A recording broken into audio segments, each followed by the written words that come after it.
thank you guys for coming out on a Saturday morning and listening to me go blah, blah, blah for an hour. So if we're going to use, what I'm going to base this off of is basically the Munsell color system. And I'm just going to show you a few things about what color does. And when you learn what color does, then you will learn maybe what you would like to buy or not buy.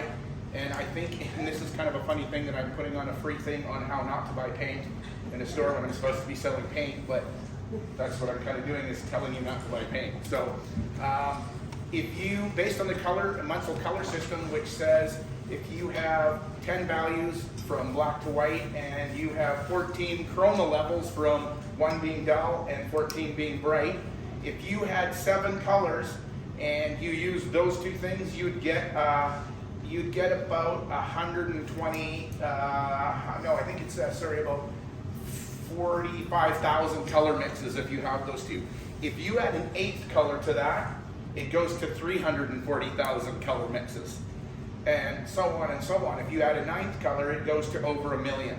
And so what I'm saying is that every time you add a tube of paint to your palette, it gets more confusing, not less confusing.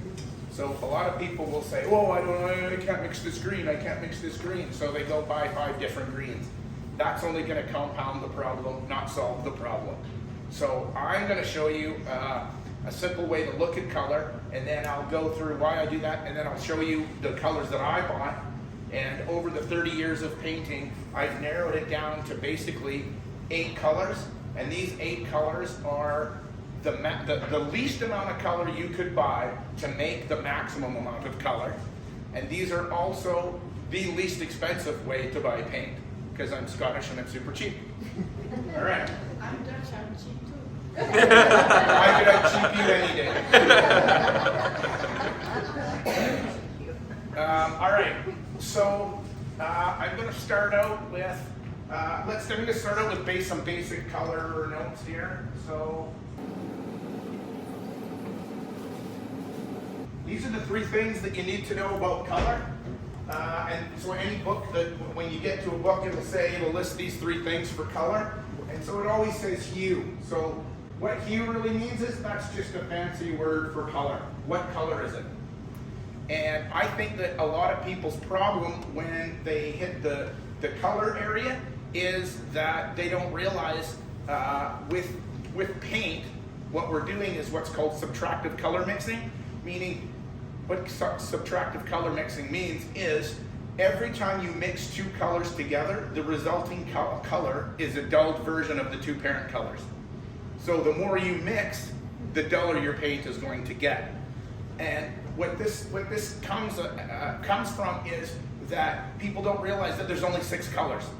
So when you buy paint, because there is no pure yellow, pure red, pure blue. If we had pure yellow, pure red, pure blue, you could buy 3 tubes of paint, just mix every color from that. But it doesn't work for 2 reasons. A, there is no pure yellow, pure red, pure blue. Every color has a bias and goes a different direction. And every time you mix color, it gets duller, so it would never work. So we have to add 3 more colors to that. So you've got red, yellow, blue, orange, green, purple. Those are the only 6 colors you have. Every tube of paint that we have out in that store is one of those. It's either red, yellow, blue, orange, green, or purple. The problem is people will tell me, oh, I want to buy brown. Brown isn't a color. There's no such thing as brown. Brown is a descriptive word for a color. But when you say brown, if I was to say to you, raw umber is a very dull baby poop green. Burnt umber is a very dull baby poop red. So when you say brown, it doesn't say anything. Brown is a descriptive word. Pink is a descriptive word. Pink is not a color. Pink is a descriptive word for light red. So once you eliminate all these verbal names that are out there, what you end up doing is figuring out what that color is. And when you know what that color is, then you know what it'll do. I can teach you what it'll do. But people say to me, well, I want some brown. And I'm like, well, what does that mean? Brown what? Do you want a red brown, a green brown, a gray? Like gray is not a color. Even though you can buy Payne's gray in a tube, but Payne's gray is a mixture of ultramarine blue and black. So it's black, which is a color, and ultramarine, which is blue. So there are names for them, but gray is only a descriptive word. Gray could be anything. Gray could be green, gray could be purple, gray could be orange. It doesn't matter. So we're going to get back to the 6 colors, and then I'm going to show you the bias on all of my paints that I have on there. So hue just means color. Value, which we're not going to deal with today, value just means how light or how dark is the paint. And so all paints are put into a category from 1 being dark and 10 being the lightest you can get. So white is a 10 and black is a 1. And normally in painting you want to stay between 2 and 10 if you can. I'm not worried about value today, so we're not going to talk about how light or dark a color is. But we will go to chroma, and chroma just means intensity or brightness. So that's how bright or how dull a color is. And in the Munsell color scale, there are 14 colors, or 14 steps, 14 levels of brightness, 1 being super dull, 14 being super bright. So it's like saying burnt umber is the number 1, and cad yellow light is the number 14. And I'll get to that in a minute. We'll discuss that in a sec. But so I'll go back to now. Every color that you buy, once you figure out what color it is, will have a bias, meaning it tends to go one direction or it tends to go another direction. And so I have eliminated, as an example, I have eliminated cad yellow off my palette for 2 reasons. 1, cad yellow tends to the green side. It's very green leaning. It wants to go green all the time. So if you have cad yellow and you want to make, let's say, fall trees and have bright orangey yellowy trees, cad yellow won't do that. It keeps turning green on you, and it's a real pain in the patooey. So once I discovered cad yellow deep, which leans to the orange side, it got much easier to paint fall trees. But then, so what happened eventually was I had cad yellow light, which is a nice green leaning yellow, and it makes beautiful spring greens. Then I'd have cad yellow medium, and I had cad yellow deep, and I got all these yellows on my palette, and I realized I don't need cad yellow medium. If you mix cad yellow light and cad yellow deep together, you get a perfect cad yellow medium. So you can eliminate that yellow off your palette right now. And so what I'm getting at with this is it'll look like this.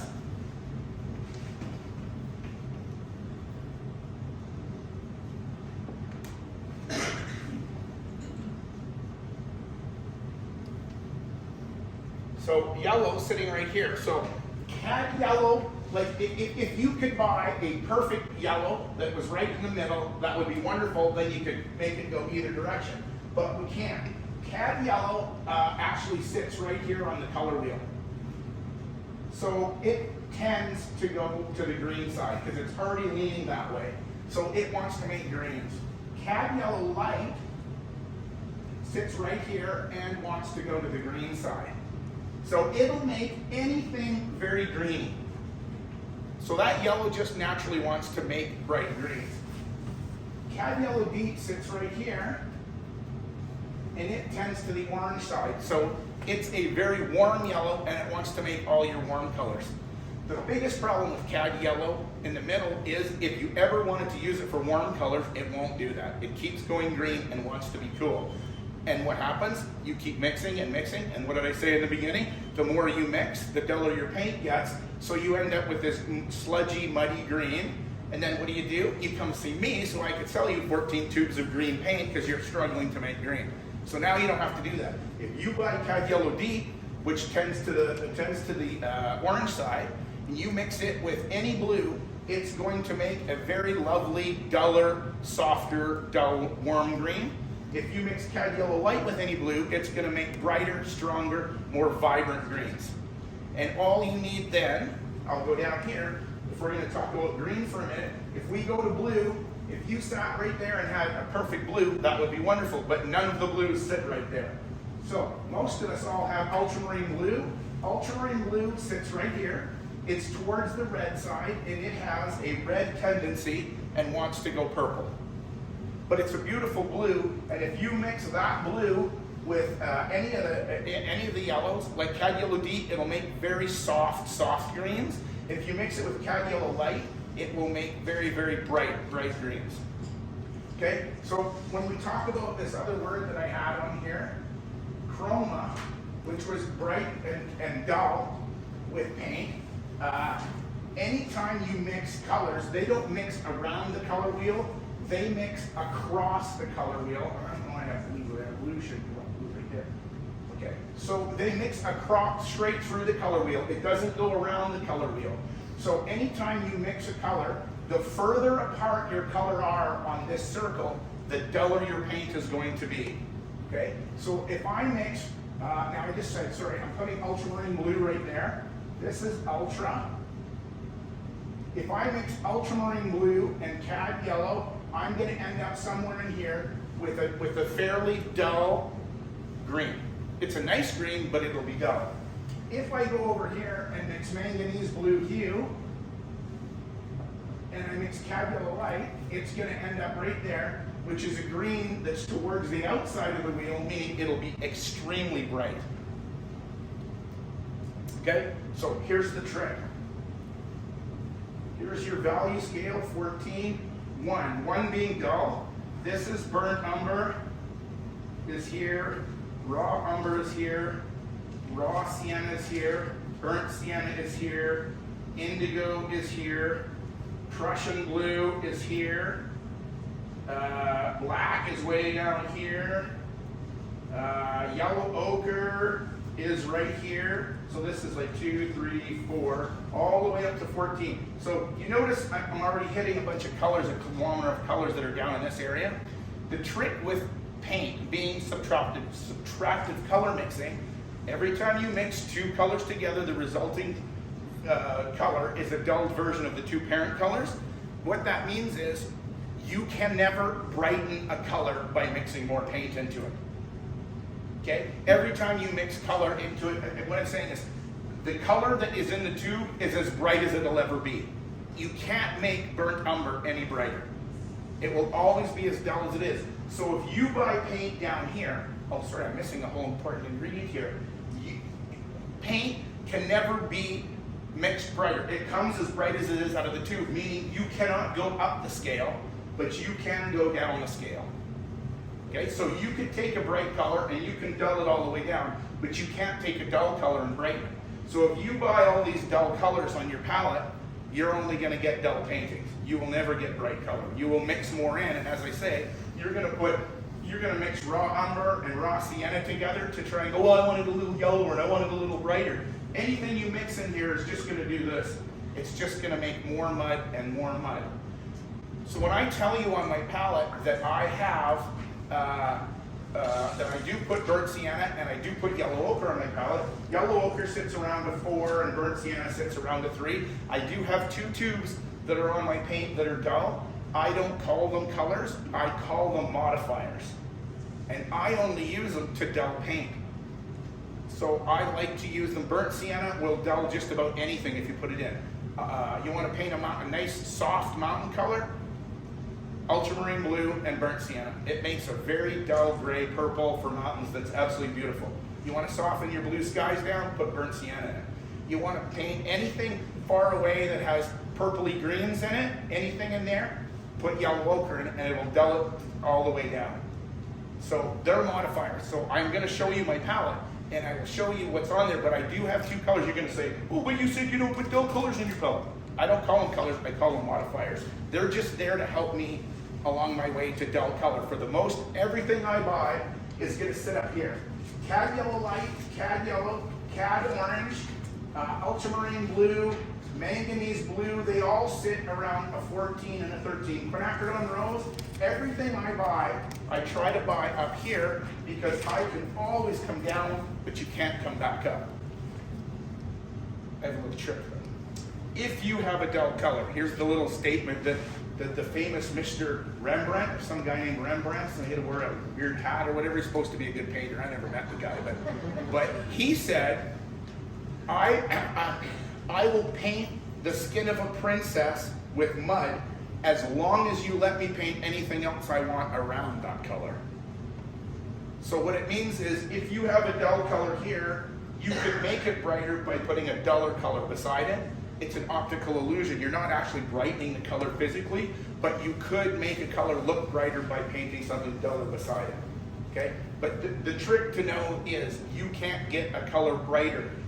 White dulls color. White will lighten a color, white will cool a color, but white always dulls a color. So though it's going lighter, if you add white to ultramarine blue, it doesn't go brighter, it will go lighter. Where's that? Yeah, that's a good thing. Give me that color chart that's there. That's a good idea. So I don't know, for those of you in the back, if you can see this, but this is a little handy color chart that I made up. So what happens is, let's go way over here to ultramarine blue because we were talking about it. So if you take ultramarine blue and add white to it, what happens is it'll go up the scale, it'll get lighter, but what happens is you'll go here and you'll add white, you won't go to brighter, you'll end up over here into a duller one. It just doesn't work when you add white to it. So how do you do that? You've got to add more bright colors to it. So if I want ultramarine blue to be brighter, I don't add white to it, I add manganese blue to it. If you put manganese blue because it's a brighter color, it will make your ultramarine even brighter. So you can add a brighter color to it, but adding white won't. I think I spent the first 20 years of my painting life adding white to yellow to get my trees to pop so that they'd be like really bright yellowy trees in the fall, and I'd put more white in and more white in, and what would I get? These chalky, dull trees that was very frustrating. And once somebody showed me, oh yeah, you can't add white to it, you need a brighter color.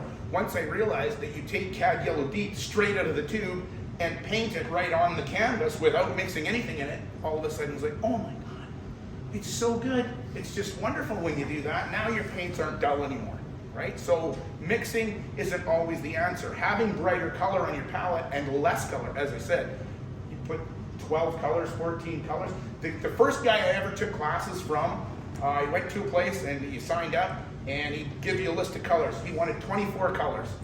I went and spent, I don't know, $300-400 and bought 24 colors. I had every color under the sun and I couldn't mix a color. It was horrible. I'm down to about 7 to 8 colors on my palette now, and I can mix just about everything I ever wanted with those 7 or 8 colors. I will, depending on what I'm painting, take some colors off and add some colors onto my palette. So if I'm doing portraits or I'm doing figures, I will add a few reds, but I usually take some of the like burnt sienna and the yellow ochre, they will go off the palette. So I'm always painting with about 7 or 8 colors, that's it. If I'm painting flowers, probably that's the only time I would add extra colors to the palette. If I'm painting flowers, because again, I can't add white to purple to get it to go brighter. I have to just buy a tube of paint that's super bright and use it right out of the tube. So if you're painting flowers, I will add like a violet or a magenta, and I'll use it basically straight out of the tube then. I can't mix those colors, and I see people painting flowers all the time struggling because they're trying to get those bright luminous petals and colors in their flowers, and you're adding white and you're just making it duller and duller and duller. So that doesn't work. You then have to buy that color. So I have a drawer full of paint that I use all the time. I have a top drawer. It has some weird funky colors in there. Here's another trick that I was just thinking. If I want to make my sky brighter, not lighter, so I have a blue sky and I want to make it pop a little bit more, don't add more white to your blue. What I do buy is the Gamblin Radiant Turquoise, and I add Radiant Turquoise to the blue because it's a very bright, strong color. I add that into the blue and it makes the blue brighter and makes your sky pop. But again, I'm not adding white because white just dulls color. White cools and dulls. So anytime you want a warm color, you can't put white on something and make it warmer. It's always going to make it cooler. As an example, if you want your snow to pop on your mountains, first thing you need to know is that the mountain is blue and cool. The snow had better be warm. If you have your mountains cool, then your snow needs to be warm. And white isn't warm, so pure white won't do it. Adding blue to it makes it cool. That's not going to do it. If you want your snow to pop, add cad orange to it. If you add a dot of cad orange to your white, it'll make it warm, it'll pop. The cad orange is sitting up here at 14. It's very, very bright. So the minute you add a bright color to that white, it will brighten the white. Am I losing anyone yet? Are we all on the same page here? Okay, all right. I know I'm going really fast because this is like a year's worth of color mixing studies in 45 minutes. So. Does it tell you what the initial chroma is? No, they don't anymore. But Liquitex used to do that, which was the greatest company. At one time, when Liquitex sold acrylics, oils, and watercolors, every tube of paint that Liquitex had would have on the back of the tube, it would say the value, what value number it was. It would tell you where it sits on the color chart, meaning which way does it lean. Is it a blue to the red side? And then it would tell you what chroma it was, which was wonderful if you wanted to pick out a tube and figure that out. They realized no one was reading that. No one bothered with that. And really the truth of the matter is, once you've figured this out, you don't even need to know that anymore. You'll just realize that all your CADs and all your dye-based colors are very bright, and all your earth tones and some of those other weird wacky ones are dull. You'll know right away looking at it how dull it goes and stuff. You'll get used to, what I'm getting at, I guess, is simplifying your palette down to using the same color. Too many people are putting out way too many colors, and it gets more confusing than if you simplify and dumb it down. Like I teach quite often in classes, I teach what they call the limited palette method, which is where you're gonna simplify your colors down to maybe 3 to 4 colors, and I make you do 10 paintings with just those 4 colors, and it's absolutely amazing what you can do with 4 colors. You don't need 7,500 colors on there. And I know I've repeated this before, but green is usually the culprit. I don't know why everyone has trouble mixing greens, because green is the easiest color to make. You just need a blue and a yellow and it will make green. So I think the problem with green is that people don't realize, do you want a warm green? Do you want a cool green? So figuring out what green you want. So if you have warm light, you'll have cool shadows. If you have warm shadows, you'll have cool light. So if you have a warm shadow in a tree, you're going to need to have a cool green on the outside where the light is. If you have a cool green, like Viridian green is a very cool green, if you have a cool green inside the core of the tree, you're going to want a warm green to the outside, and that's where you're going to need your cad yellow deep to be making warm greens. So it's not a matter of what green, it's a matter of more of the temperature than anything. And then do you want it bright or dull? And as we know, anytime that you have a green, the opposite of green is red. So you got to dull your color. You want to dull it down, put red into your green and it'll dull. And which red, you ask? That's a great question. Any red, I don't care what red it is. Everyone's like, oh, dude, should I use the alizarin or should I use my CAD red? I don't care. Any red will dull a green down. And for that matter, burnt sienna, which is an orange, and it sits right here. Sorry, whoops. Burnt sienna sits right here. It's an orange. It's actually a dull orange. It actually sits in the color wheel right here. But it has a tendency to be red. So if you mix burnt sienna in with green, right now you've dulled all your greens down. And again, why I have burnt sienna on my palette, it's a fantastic modifier. Burnt sienna sits right here and will dull anything in here. Yellow ochre sits right here and dulls anything in here. Right? So now all I'm left with are my reds that are here, and if I want dull reds, I just need a green. And so the green that's on my palette is Viridian green for 2 reasons. One, I need a quick answer to dulling red down. I can mix blue and yellow together and make a green and then dull my red down with that, but I can't make a transparent green like Viridian out of the colors I have. So I have to have, that's the only green I have in my palette. And it's transparent and makes the most wonderful soft blue cool greens and deep rich dark luminous cool greens. So I have to have Viridian on my palette. But my Viridian will then dull this. So between Viridian, burnt sienna, yellow ochre, I can dull everything on my canvas instantly. It's super easy. So I start bright. I always start up here and I mix down dull. So I try to get the value right first when I mix 2 colors together. So how light or dark do I want it? Let's say I'm painting in the shadow of a tree. How dark do I want it? I will mix a green till I get it, the lightness or darkness that I want. Then I will dull the color from there. And if you always go value to chroma, then your paints will stay fresh too. They won't get dull on you. So a lot of people try to get it the right thing right out of the gate. I just mix blue and yellow together till I get my green to how light or dark I want it. Then I'll start adding red to dull it. If you do it that way, your paint won't get chalky. It'll stay fresh too. I lost anyone yet? I know So I'm when going you like say really fast. as light or dark as I wanted, are you adding white to Yes, light yeah, or dark? yeah, absolutely. Or more ultramarine or burnt sienna or whatever to get it to go a little bit darker too. Yeah. So I try and like if I want a light, very soft, dull blue, I will add white to it until I get it to the lightness that I want. And then I would take like burnt sienna and just add a little bit of that till it grays it off. But the value stays the same. So that's kind of what this color chart does is, right?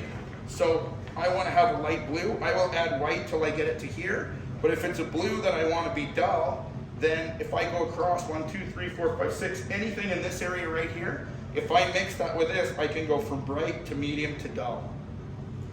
Right? So I get it, I work with the value first, then I work across to get it to go dull.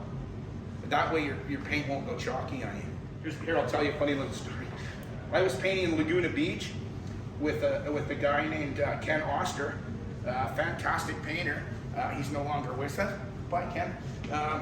But I was out standing on a big precipice or whatever, and I'm painting, and he comes by, and he helps me paint, and then he goes, and I'm like struggling, and I can't paint. He comes by a second time, and he's like, puts a little, no, do this, and whatever, and I'm still struggling, He comes by a third time, and it's gotten way worse, and he's like, whoa, and he says, you're putting too much white in your paint, it's getting chalky. And anyways, he gave me this lesson that you're mixing, to get your brightness out of your color with white. It's not working, it's getting chalky. Anyways, he showed me something which was wonderful. I learned a great lesson, but just after that little lesson, I'm like, whoa, what do I do with this now? Like, this isn't working. He looks around and goes, okay, don't tell anyone this because I don't need 30 of these happening. But he takes my painting and he frisbeed it over the cliff, all the way down in the water. He goes, start again. You can't fix it. There's nothing you can do with that. Greatest lesson I learned, get rid of it. It's chalky and stupid. Painting gone, put up a new canvas. 20 minutes later, I had a killer painting. It was really good. And I learned 2 good lessons. Like, sometimes you can't flog a dead horse. It's over, right? But I kept adding more white to my paint and more white to my paint, and that didn't work. And I'll tell you another lesson that I learned from another guy painting in Oregon when I couldn't get the front end of my painting working outside, and I kept putting more color on. I've got my palette knife out and I'm troweling it on because thick paint comes forward, thin paint recedes. I'm trying to get this foreground to pop, so I'm putting it on like it's a cake, and I'm icing it, and I got all this paint on there. Oh my God, it was so thick and hideous. And the teacher comes along, he took my palette knife and he scraped it all off and he wiped 2 marks in the front and the whole painting fell together. And I'm like, what? What is that? He goes, thick paint will actually get duller. Thick paint absorbs a lot of light and doesn't want to reflect anything, so it actually starts to dull down when it gets too heavy. So I learned that more transparent paint is more luminous, brighter, and it looks better. So he scraped all this paint off. I almost had a blob this big on my palette sitting there. I'm like, oh my God, I just wasted 3 tubes of paint for nothing. But I learned that sometimes going thicker isn't gonna cut it either. So each tube of paint that you buy, each color that you buy, on the back will be a little square. And it will tell you whether it's transparent, opaque, semi-opaque, or semi-transparent. So the difference between semi-opaque and semi-transparent is really, semi-transparent is just a little bit more transparent than opaque, and semi-opaque is a little bit more opaque than semi-transparent. But each tube that you buy will tell you whether it's opaque or transparent. If you want your shadows and things to sit down in your painting, shadows should be painted with transparent colors. Anytime you add white to paint, white is going to make the paint more opaque. Opaques come forward, transparents recede. So if you can get your shadows to sit down with transparent color, your lights will then pop for you and look good. And you don't have to use a whole ton of white to get it and a whole bunch of thick paint to get it to go. What you need to get your things to pop is that you need transparent color in there. So on the back of the tube, there's a little square. And it'll either be a whole square. Each tube has their own, each company has their own way of defining what transparent means. But usually it's a little square on the back. And if it's open, it means it's transparent. If it's a square with a line through it, it means it's semi-transparent. And if it's a square with a black coloring in it, it'll mean it's opaque.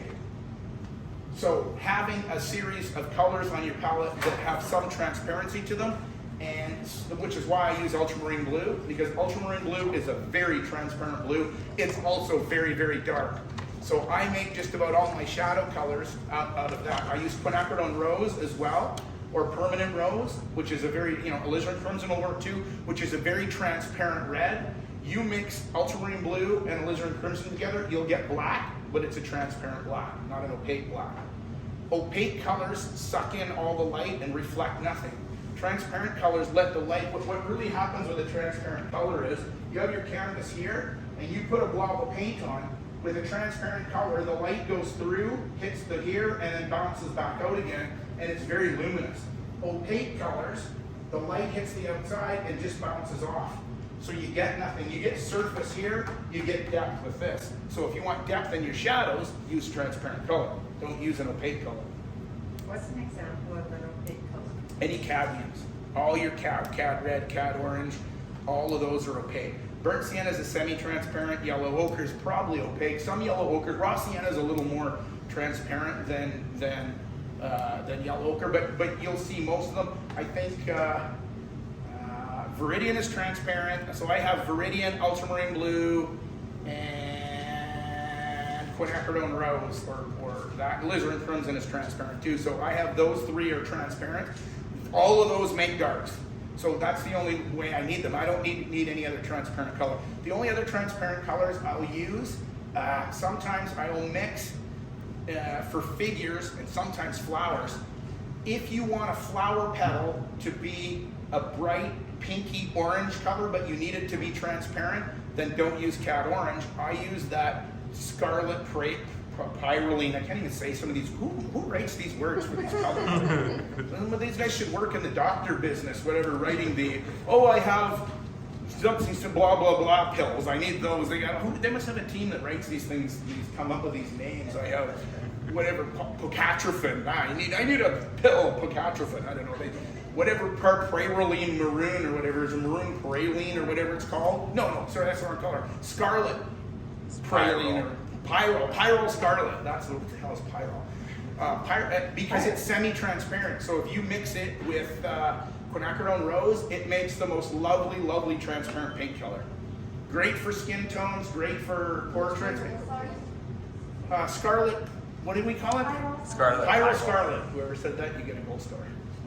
So that's another color. So I don't put both of those on my palette. I either have cad orange. If I'm painting mostly skin, it's cad orange. But if I need something a little more transparent, especially for flowers, I'll take the cad orange off and I'll put the pyro scarlet on, because it's a little more transparent. So you can get some glowy stuff going on with that too.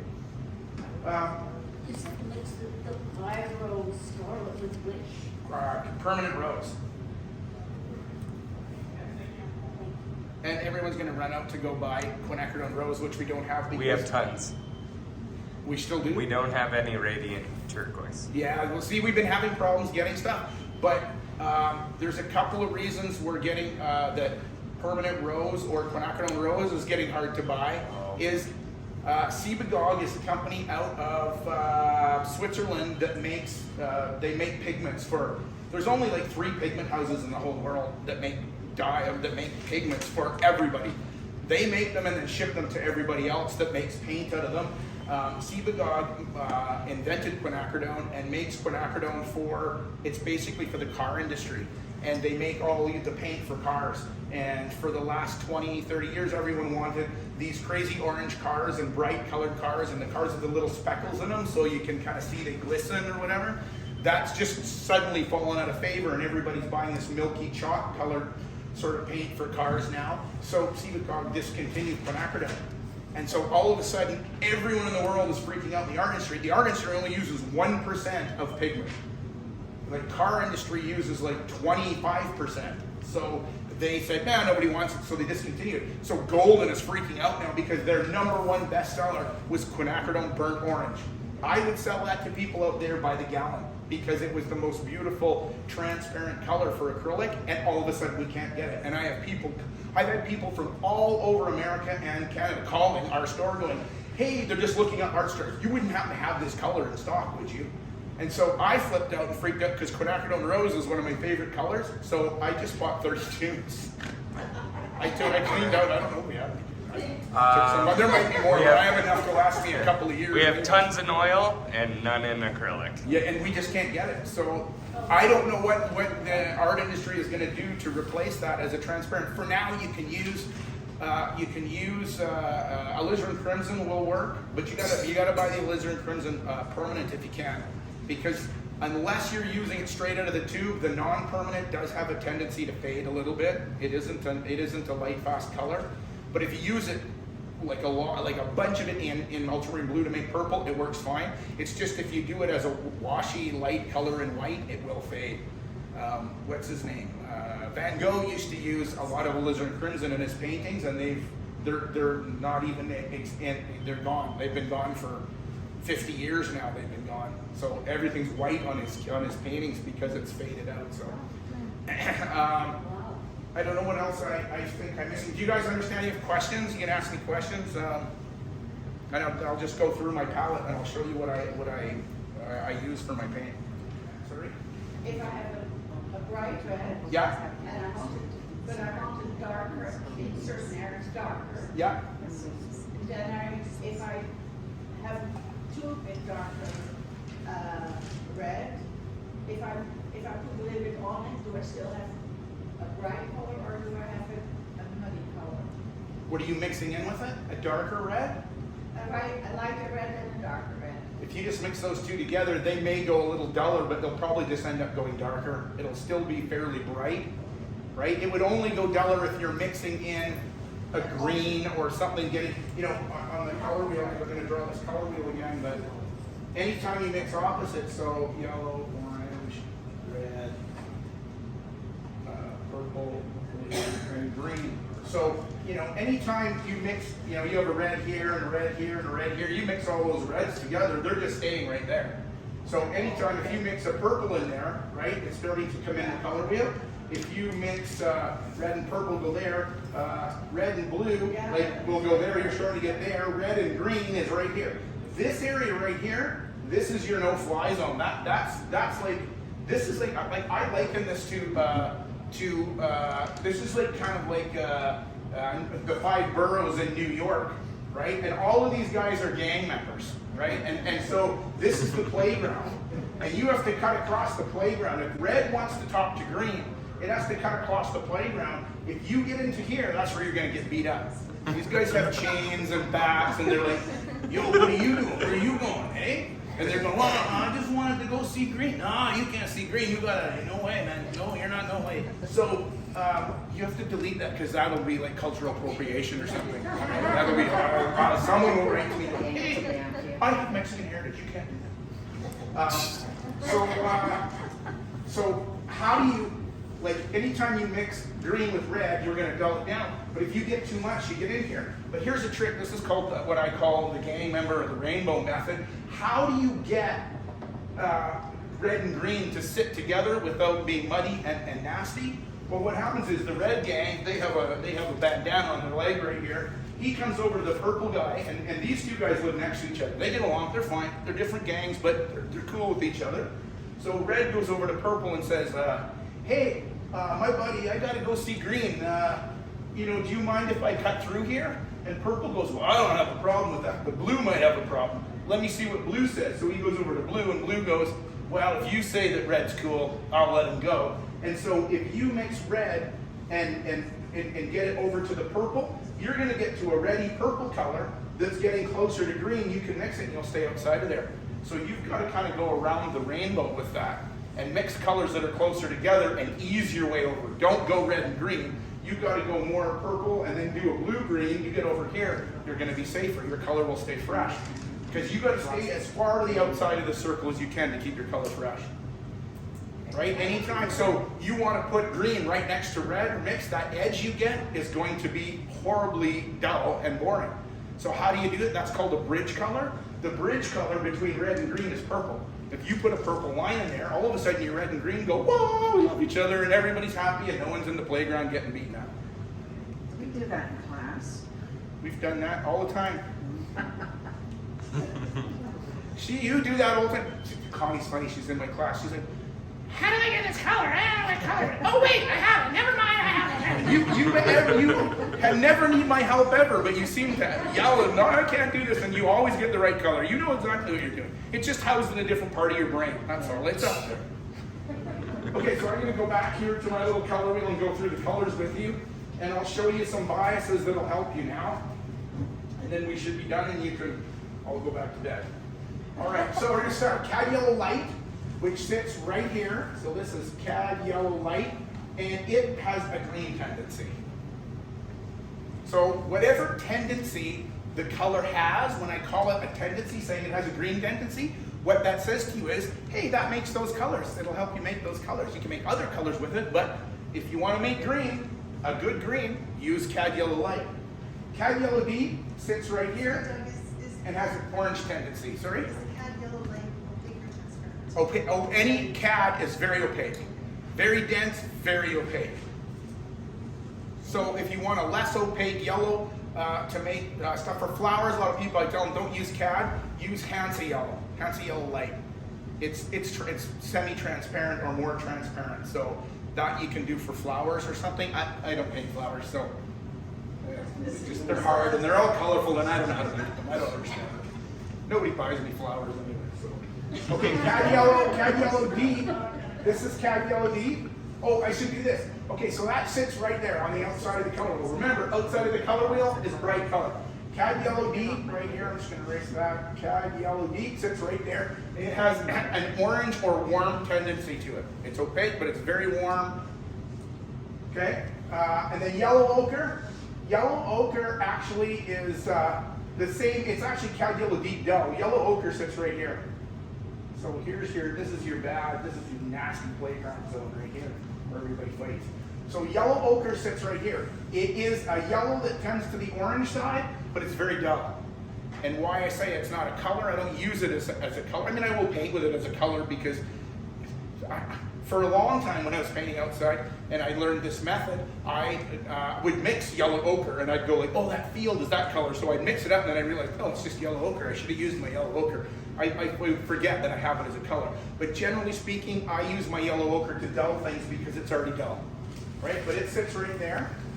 CAD orange is right here. It sits right there. So it has no tendency, no bias. It'll go cool. It'll go warm. So this is CAD orange. Right, and it sits on the outside. So far I have 4 colors, 3 of which are very bright. CAD orange, and then I wrote on here because sometimes I use this too. This is maroon praline or pyroline maroon pyroline. Or CAD red deep. I will put that on if I need a warm dark, a very warm dark. A lot of times in figures, you'll end up with a warm dark underneath, and it's transparent. So it mixes, even though it's a red color, it'll mix with ultramarine blue and it won't go purple, it'll stay red. And that's the hardest thing to do, is make a transparent red, dark transparent red, because as soon as you put ultramarine in it, always wants to go purple, right? So CAD red deep, or which is opaque, but if you put just a little bit in, you can make it go red enough before it breaks and turns opaque. But that pyroline maroon or maroon pyroline, that's a brand new color. Graham's the only one I know that makes it. Oh my God, it's beautiful. It's fantastic, and it makes a really lovely transparent dark. I don't always have it on my palette, so I'm just listing it as an extra, but I just thought I'd mention it while it's there. So, and if we had that, it sits right here. It has an orange tendency to it, okay? And it's red, but it has an orange tendency, so it doesn't want to go purple because it's sitting, this is red, I should fix that, right? Red. So it sits more the orange side, it's not tending to the purple side. This is why I don't like alizarin crimson, because it sits here, and anytime you mix anything with it, it wants to go purple. It won't stay red. Is there any substitute for it, since it's not an acrylic? It's for a pyroline, a CAD red deep, yeah. CAD red deep is the only other one that I know that will do that. If you buy CAD red deep, it doesn't turn purple on you. All right, so that would be here. I call this pyroline maroon or CAD red deep, and it sits right there again to the outside. Quinacridone rose sits right here, or permanent rose. Permanent rose or quin rose sits right there. It has a purple tendency to it, but it's a nice transparent red, but it's also very, very bright, very, very strong. You add white to it, it makes the most beautiful pinks that you can imagine. So, and then the other people will say, oh yeah, I don't use that, I just use anthracnone or whatever, anthracnone red, because it's transparent and beautiful too. But it sits right here with alizarin and it'll turn purple in no time on you. It does not have a red tendency, it has a blue tendency. But okay, but so pyroline, or sorry, where was I? Permanent rose or quinacridone here again. So I'm at 1, 2, 3, 4, 5, I got 6 colors now, and only one of them's dull. So I'm already sitting way up here on my scale. Everything's right here. I have this whole scale that I can paint with now with those. So continuing around the horn here, quinacridone rose. Then I have ultramarine blue. Ultramarine blue sits here, and it wants to go towards the red side. Is a tendency to be purple or go to red.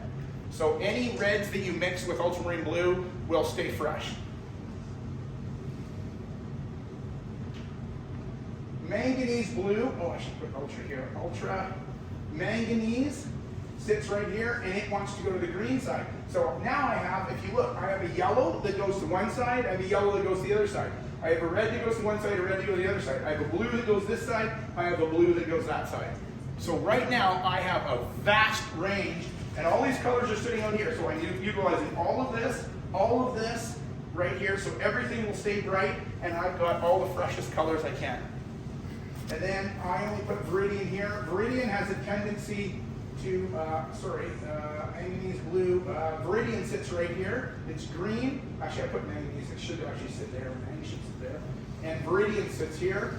Viridian tends to the blue side too. So manganese and Viridian make an absolute beautiful turquoise. So you don't have to buy any turquoise. It will make, and because look where they sit. Manganese is here. Viridian is here. If you mix the two together, the tertiary color is still sitting well outside the color wheel, right? If you mix let's say you want to make turquoise, so you mix ultramarine blue and cad yellow light together, you're going to go across the color wheel. Here's the green you're going to get. It's not going to be turquoise. It's going to be some sort of dull, beside the dumpster barf green. Olive green, I would use. For an olive green color, I would use ultramarine blue, and I think I would just use yellow ochre and Viridian, and then I'd put a dash of red in it. So You never buy sap. I don't buy sap green for 2 reasons. One, it's mostly because only saps buy it. I don't like sap green. It's a very lovely green. It's very transparent. It is very warm, but it's a dye-based color, and I shy away from dye-based colors because they're so overwhelmingly strong in your palette. So it's like phthalo. It gets into everything.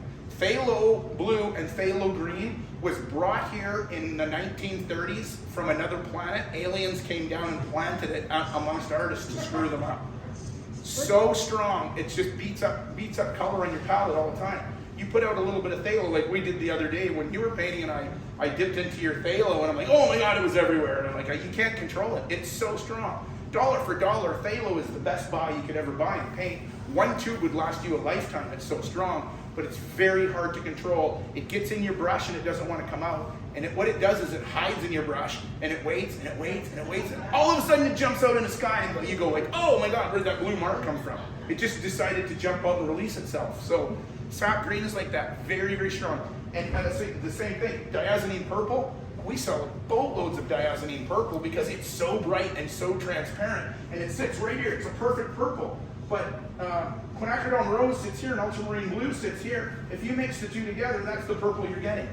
It's so close to diazonine purple, why would you even buy it? And diazonine purple is a dye-based color. It gets into everything and doesn't play well with others. They're the gang members. Those guys, they actually hide somewhere in here. I think they have connections to the whole underground playground world, right? They're horrible.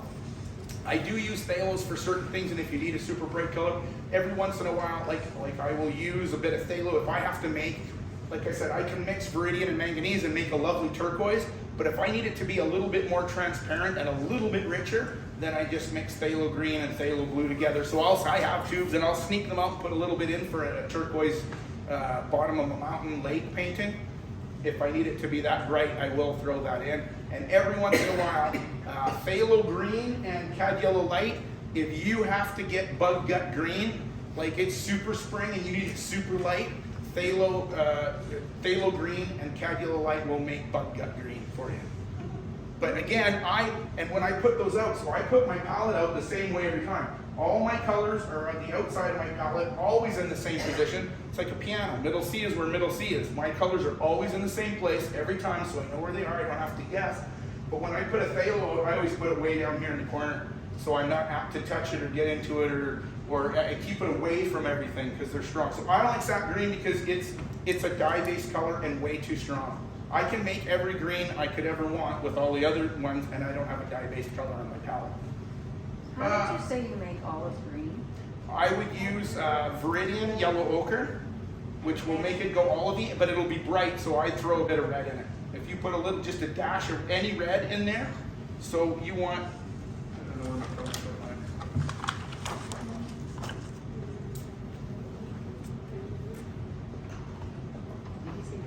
If you want an olive green, which is somewhere down around in here, right? So you're gonna mix like any one of these bright colors. So like I said, yellow ochre and Viridian will mix to that color there, but depending on how bright you want it, if you want it duller, 1, 2, 3, 4, 5, 6. So any purple actually would dull a purple, any purple actually, a red to the purple side. So ultramarine blue probably would help you if you wanted, or anything, any red like that.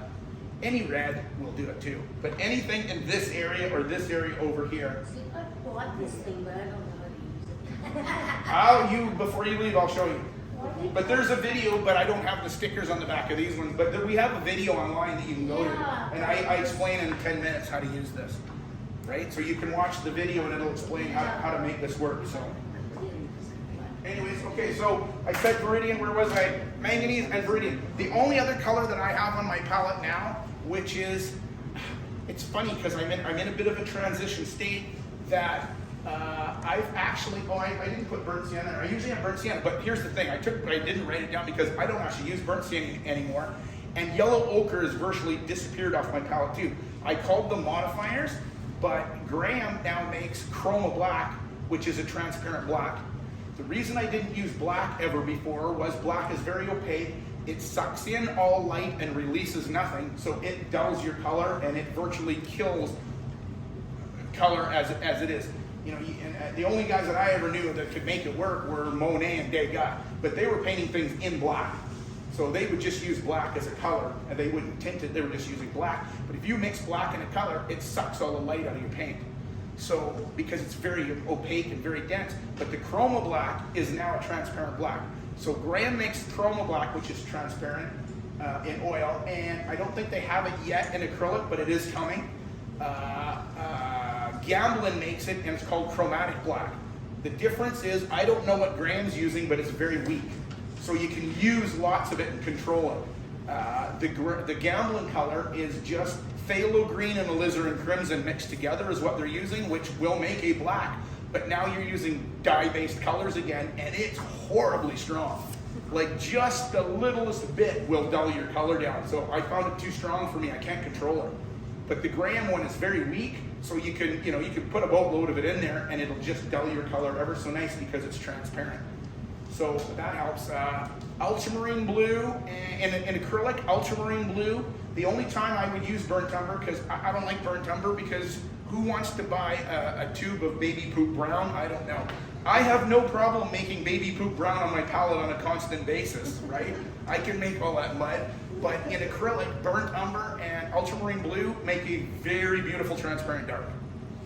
So you can use that for you acrylic painters. I don't paint in acrylic. I'm actually a professional, so I don't use acrylic. You never use. I'm kidding. I'm kidding. Okay, so there's all my colors, and there's the tendencies, which helps me learn what colors I can make. I don't have 60,000 colors on my palette. This is all I have. And I've had these colors on my palette for almost 30 years. And I've painted anything under the sun with them and they seem to work. So I'm not saying don't go out and buy lots of fresh and bright color, because the one thing I always find is, like, if you ever watch Angela Morgan paint, she paints and just uses, she doesn't mix colors, she just uses it straight out of the tube. She has 37 colors and she goes, oh, I want blue, oh, I want orange, I want a different blue. That's all she does. So there's a million different ways. I just do this because it's the easiest and simplest way to make color, and it was less confusing for me. So my colors stay fresh now. I don't get a lot of mud on my palette. And the last thing I'll tell you is the only other two things that make mud on your palette is not cleaning your palette and keep mixing into the same slurry of paint, because as I said, anytime you mix more paint together, you're only going to get double. Clean your palette. And the other thing is, I get to some people where I'm helping them, and I go to wash their brush, and the sludge water that they have in their thing is so filthy that they're mixing in mud right now. You might as well just pour mud right on your palette. Clean your water, clean your brushes, clean your palette. That'll help you as well. Keep fresh. Less paint. Now go buy lots of paint. Buy lots of less paint.